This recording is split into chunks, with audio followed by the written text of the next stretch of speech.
Ô, Carla, e aí, será que o Bolsonaro vai passar para a prisão domiciliar? Será que ele vai permanecer mais tempo na Polícia Federal, né, onde ele está detido nesse momento, cumprindo a pena, né? Qual que é a expectativa diante desses procedimentos, cirurgia e mais procedimentos que ele tem feito no hospital?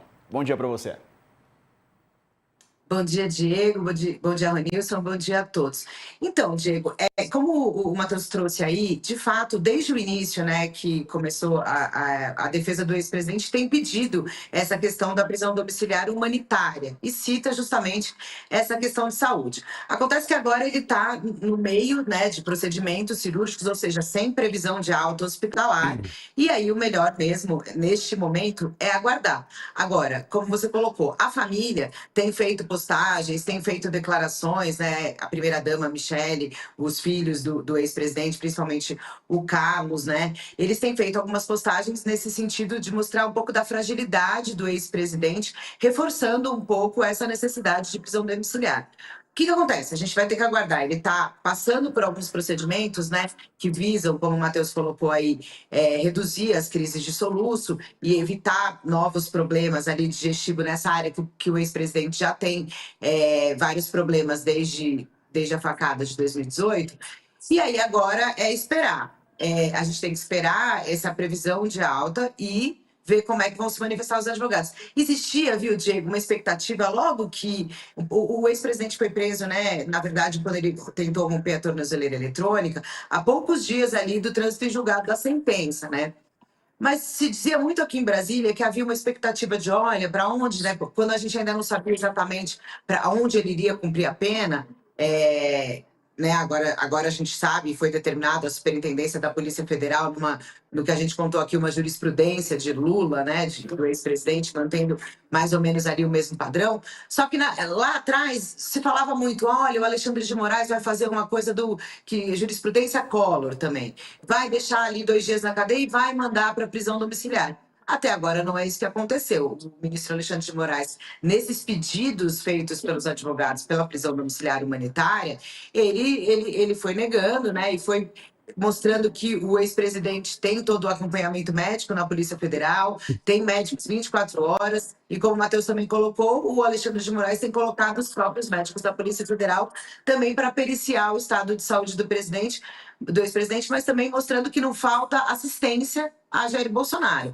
Então, não dá para saber, Diego, como é que vão ser os próximos dias, principalmente porque a gente tem, nesse momento, o ex-presidente está internado, vai fazer um procedimento cirúrgico hoje que o que diz a equipe médica é simples, né, visando reduzir essas crises de soluço, mas ele é um paciente de 70 anos, enfim, que requer cuidados. Então é aquela coisa, os advogados falam, né, vamos vivendo um dia aí de cada vez, mas o fato é que vai existir essa pressão política pela prisão domiciliar do ex-presidente, e aí também, com certeza, uma batalha jurídica continuará quando né, o ex-presidente, assim, por exemplo, tiver a alta do hospital, né? Acho que é mais ou menos a expectativa que deve ser. Agora, a gente não consegue precisar as datas, porque a gente não sabe exatamente como é que vai ser o desenrolar dele como paciente lá no hospital, né, Diego?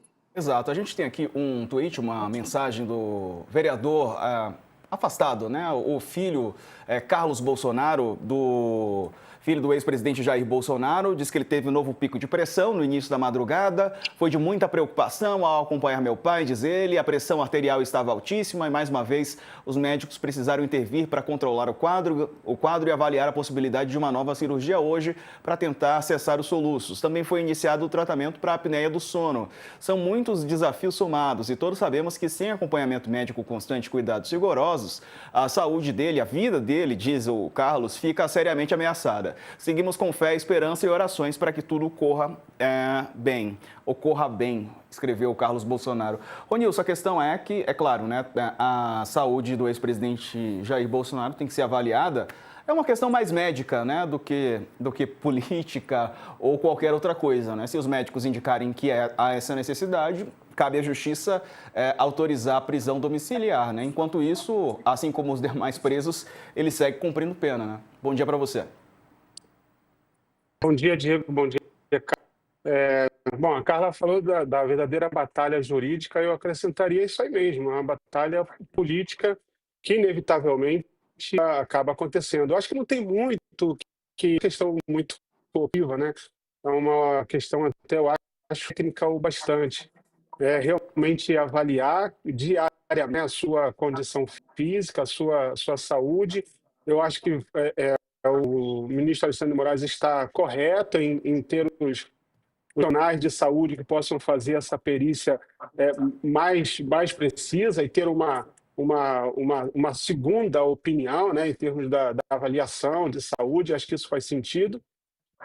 E a maneira como isso é usado politicamente, eu acho que não tem muito como a gente sobre, que cada filho coloca isso num patamar, num lugar, né? O Eduardo enfatiza essa coisa da tortura que o Bolsonaro estaria sofrendo, o Carlos enfatizando cada uma das suas fragilidades, isso considerando, né, um presidente, um ex-presidente, potencial candidato, que até alguns meses atrás mostrava fazia questão de mostrar uma certa virilidade, disposição, inclusive para se tratar novamente. Eventualmente, eu acho que vale a gente, inclusive, se perguntar se em um outro contexto e a candidatura possível, se nós teríamos um presidente candidato nessas condições de saúde, né?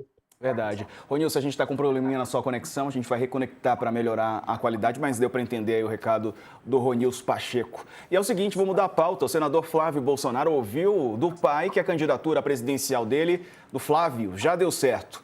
Ao se encontrar com o ex-presidente no dia 9 de dezembro, na prisão, em Brasília, Flávio também levou uma carta do irmão, Eduardo, hoje nos Estados Unidos, afirmando apoiar a decisão. Bolsonaro disse para o filho que já deu certo, vamos para cima, palavras do Jair Bolsonaro.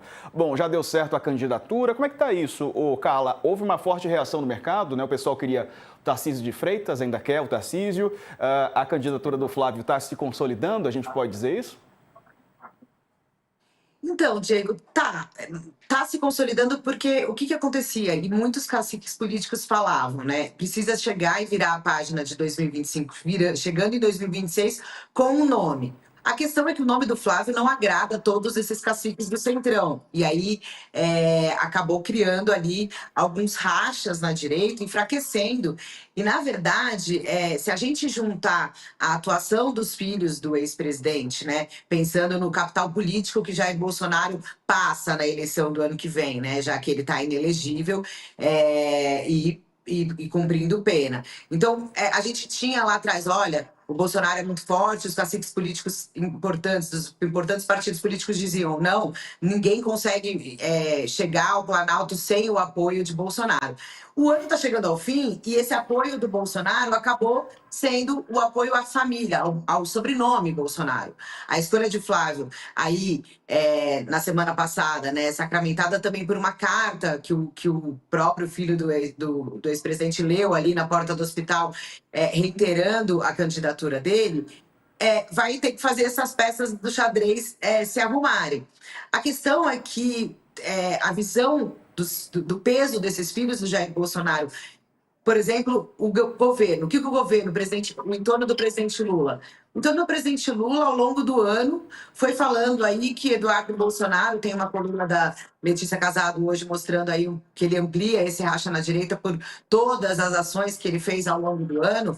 E aí eu lembro que, se a gente for parar para pensar, ao longo de 2026, nesse segundo semestre, principalmente, 26 não, desculpa, 25, ao longo desse segundo semestre, no Palácio do Planalto, que se dizia que o Eduardo Bolsonaro estava sendo uma etapa eleitoral de Lula. Né, por tudo que ele estava fazendo nos Estados Unidos, e aí depois veio o tarifaço, veio as sanções, mas que foram revertidas pelo governo, e o presidente Lula foi pontuando com isso. Então, assim, a candidatura do Flávio nessa virada do ano tá ali, ela tá posta, ela é a indicação do ex-presidente Jair Bolsonaro, mas a direita ainda tem algumas peças para ajeitar e se arrumar. E aí, Diego, é aquela coisa, política é fotografia de momento, a gente tenta fugir de chavão, mas é difícil, né? Até outubro do ano que vem, muita coisa pode acontecer, há muita água para rolar aí debaixo da ponte, há sempre aquele fator do imponderável que pode acontecer e mexer nessas peças, mas a candidatura do Flávio nesse momento é o nome apontado por Jair Bolsonaro, e era uma cobrança que os caciques políticos faziam ao ex-presidente. Precisamos virar um ano com um nome para ser trabalhado. Se todos esses caciques vão embarcar na candidatura de Flávio, ainda é cedo para dizer. Mas que o Flávio agora já vestiu essa camisa de candidato, aí eu acho que sim, acho que é com essa camisa que ele vira o ano e começa 2026 dizendo que é o candidato da direita para tentar enfrentar o presidente Lula em outubro.